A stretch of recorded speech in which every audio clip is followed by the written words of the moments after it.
On Wednesday, former U.S. National Security Agency contractor Edward Snowden gave his first interview to an American television network. He gave more details of why he decided to leak the secrets in the first place. Joining me now for more on the interview is CCTV's Jim Spellman. I watched the interview and I thought every question Brian Williams asked, he really had thought about the answers. And they all seemed really focused very much on Edward Snowden as opposed to really the NSA and some of these disclosures. So we didn't learn too much new information about the actual inner workings of the NSA, but the interview does give us some new insight into Edward Snowden himself, a man with a very uncertain future. Speaking to NBC News, Edward Snowden defended his leaks. The reality is the situation determined that this needed to be told to the public.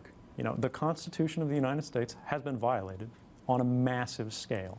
The former NSA contractor has been living in Russia on temporary asylum since last summer, but claims he has no relationship with the Russian government. I've never met the Russian president. I'm not supported by the Russian government. I'm not taking money from the Russian government. I'm not a spy, which is the real question.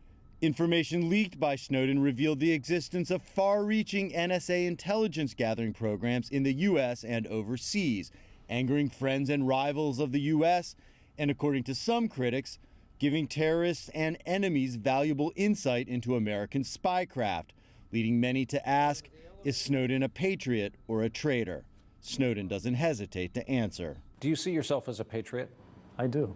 While critics on both ends of the U.S. political spectrum reach the opposite conclusion. Edward Snowden is a traitor to our country. He's damaged our ability to keep Americans safe here and abroad. Edward Snowden is a coward, he is a traitor, and he has betrayed his country. Snowden faces espionage charges in the United States. It is unclear if he will be allowed to remain in Russia when his asylum runs out in August, but he says he would like to return to the U.S. Whether amnesty or clemency ever becomes a possibility is not for me to say. That's a debate for the public and the government to decide. But if I could go anywhere in the world, that place would be home. The U.S. Attorney General has said the U.S. might be open to a plea bargain, but not amnesty. The notion of clemency, a simple, no harm, no foul, I think that would be going too far. But reacting to the interview, other Obama administration officials lashed out at Snowden. Rather than give television interviews, he ought to come home and have his day in court. Snowden's equivalent, a Russian kid. Snowden has claimed all along that he had no choice but to go public with these disclosures because his attempts to use internal NSA whistleblowing channels were simply ignored. Today, the Office of the Director of National Intelligence here in Washington released this email from Snowden to NSA lawyers from about a month before Snowden started turning over data to journalists.